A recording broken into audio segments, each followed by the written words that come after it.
Jack Harris, LA Times. That's the pleasure of watching Ohtani often in person. Jack, great to have you back on the show. So, how did Ohtani look? Because I will also mention that there was some concern from fans about the cramping that he had, and I think those concerns are dwindling.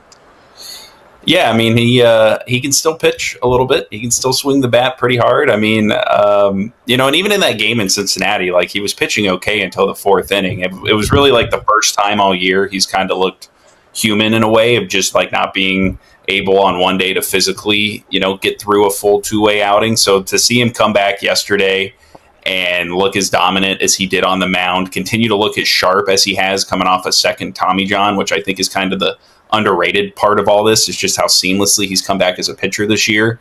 And then to have another good day at the plate. He had been struggling a little bit. He had only been hitting, like 230 since he started pitching again back in June. But the last week, you've seen him get on base a little bit more. You've seen him come up with some really big hits. And then, obviously the home run he had yesterday put him in position to win the game. It was his 1,000th career hit. So for all the little other things that the Dodgers are still working through right now, to have that guy playing as well as he is again, probably is the biggest reason for hope that they have going into these final 2 months here, that they can play up to their ceiling in a way that they haven't really done for an extended stretch this season.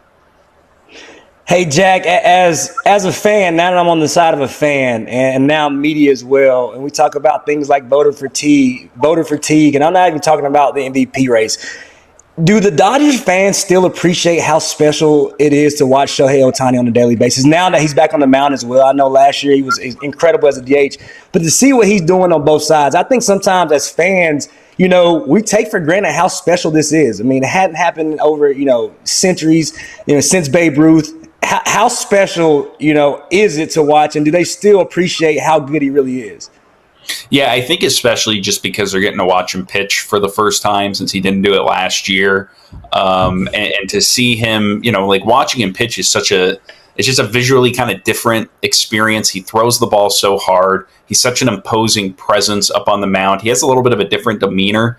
Like, when he's hitting, he can be kind of playful, waving around at guys. And when he's pitching, Dave Roberts has talked about this, just has a little bit more of an edge out there. Like, okay, this is the thing that, going all the way back to when he was coming up, like he always kind of looked at himself as a pitcher first. So I think that's been a cool thing for fans to get to experience, obviously in a game like yesterday where he strikes out 8 guys and then goes to the plate and hits a home run.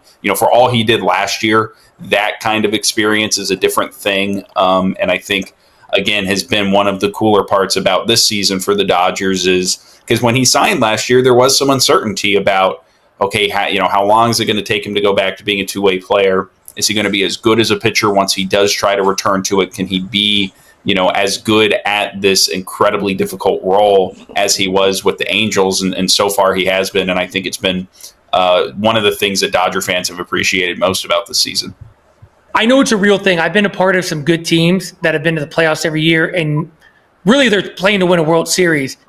Do you think there's an element of just a little bit of complacency in the regular season right now, just, kind of count down the days, waiting to get to the regular season? Obviously, they've had some health issues too, but, when you're a team that goes to the playoffs every year, I don't want to make breaking news here, but the regular season to a lot of those guys is a little bit boring. It's kind of all practice games until they get to the real season. Do you get that? Do you get a sense of that at all? Yeah, I mean, that's always been something the Dodgers, as Kevin, like would have to battle over the last, decade now with the run of success that they've had. I think especially this year, I mean, you look back at the last 18 months for this team, they've had 2 international trips to Korea and Japan. They have had the circus of the media circus of having Shohei Ohtani around and all that's gone into that. They have last year's, World Series run. They have this offseason where they spend a bunch of money, and there's all this talk about, are they bad for the sport or whatnot? And yeah, I think what you might be seeing now is a team that has all of that baggage in the background, coupled with Max Muncy was hurt and some of their best hitters were struggling. And you're at that part of the season where, especially when you're in kind of an extended slump as a lineup, it's hard to generate a lot of energy if guys aren't hitting and you have, key guys that are out injured and you're kind of trying to grind through the year. I think to that end, the impressive part about what the Dodgers have done so far is keep themselves in first place, is to overcome some of the injuries and underperformances and just the general grind of the season and still be in a pretty good spot going into the last 2 months. But now they're getting to the point where they do need to flip the switch a little bit, especially as the Padres keep nipping at their heels, especially as the rest of the NL continues to play well. I mean, the Dodgers want to win the division. They want to have a top 2 seed. And if they're going to do that, they're going to have to be a lot better over these last 2 months and kind of find that higher gear again, like they did, way back at the start of the season when they got off to a hot start.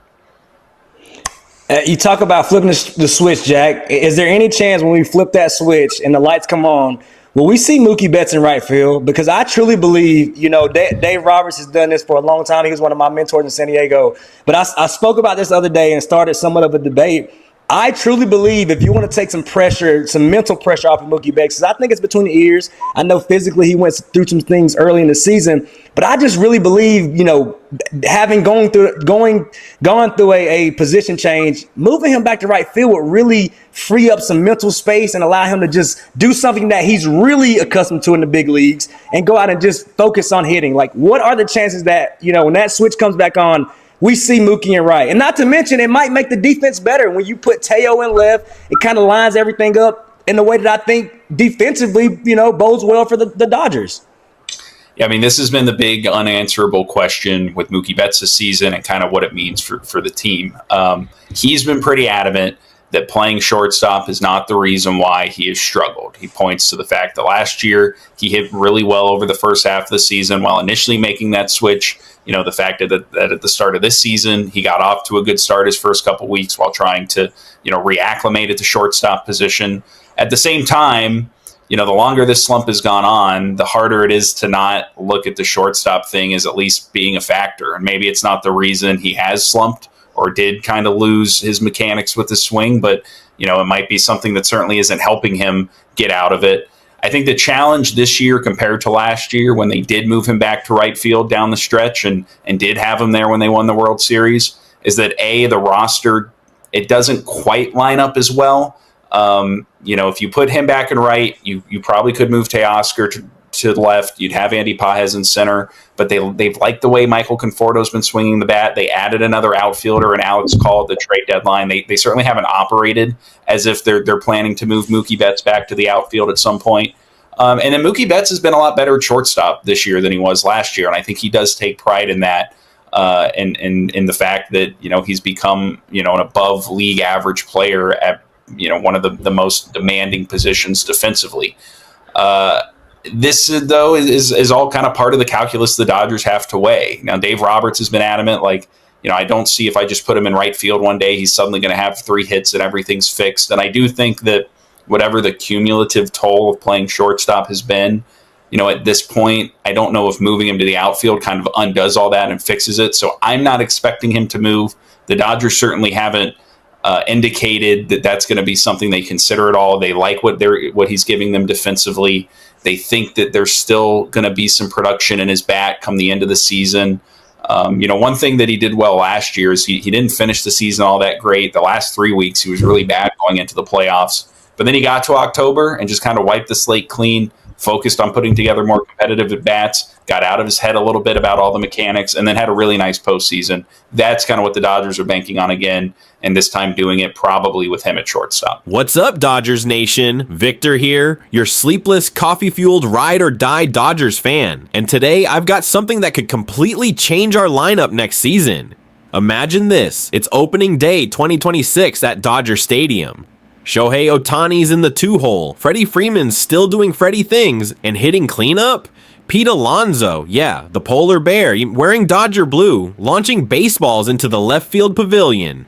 And here's the thing, this isn't just a crazy dream. Word is the Dodgers are ready to put $110 million over 4 years on the table for Alonso, and they've already reached out to his agent to lay the groundwork for a pre-deal before free agency even officially opens. So why Pete Alonso? How real is this? And what would it mean for the Dodgers lineup and payroll? Let's break it all down. First, let's talk about Alonso's current situation. The Mets played a dangerous game last offseason. They let their homegrown star test the free agent market. Sure, he ended up back in New York on a short-term, team-friendly deal, but now, Alonso has the option to opt out after this season, and with the way he's been playing, you can bet your season tickets he's going to do it. Through 112 games this year, Alonso's hitting .854 OPS. That's 66 points higher than last season, with 24 home runs and 86 RBIs. He's played every single game. The guy's a tank, a run-producing machine, and a power threat every time he steps to the plate. So why are the Dodgers jumping into this so aggressively? Well, let's be honest, we've been searching for that true middle-of-the-order power bat to pair with Ohtani and Freddie. Max Muncy's future is uncertain. Will Smith's bat is elite, but he's our catcher. Adding Alonso gives us a three-headed monster in the middle of the lineup that would make pitchers lose sleep. And here's the big one. Alonso crushes left-handed pitching. In 2025, he's got an OPS well over 900 against southpaws. That's huge for a Dodgers team that's had stretches of inconsistency against lefties. Oh, and remember the power. This guy has 192 career home runs in just 6 seasons. Put him in Dodger Stadium with our short left field fence and summer air, and he could be looking at 45-50 bombs a year. The buzz right now is that the Dodgers are prepared to offer 4 years, $110 million. That's $27.5 million per season. That's serious money, but still short enough in length to avoid locking into his mid to late 30s. And here's the kicker. Sources say the Dodgers have already contacted his agent, starting the groundwork for a pre-agreement. That's legal right now under MLB's rules, as long as it's through proper channels. Basically, we're telling Alonso, the second you opt out, the offer's on the table. The Mets will obviously try to keep him. He's their fan favorite, their heart and soul, but money talks. And the Dodgers aren't just offering money. We're offering a real shot at a World Series every single year. Let's just dream for a second here. Opening day 2026, 1. Mookie Betts, SS2. Shohei Ohtani, DH3. Freddie Freeman, 1B, 4. Pete Alonso, 2B, 5. Will Smith, C6. Teoscar Hernandez, RF7. Michael Conforto, LF8. Max Muncy, 3B, 9. Kim, CF. That's not just dangerous, that's illegal in some states. You're talking about 3 MVP caliber bats in the top 4 spots with legit depth behind them.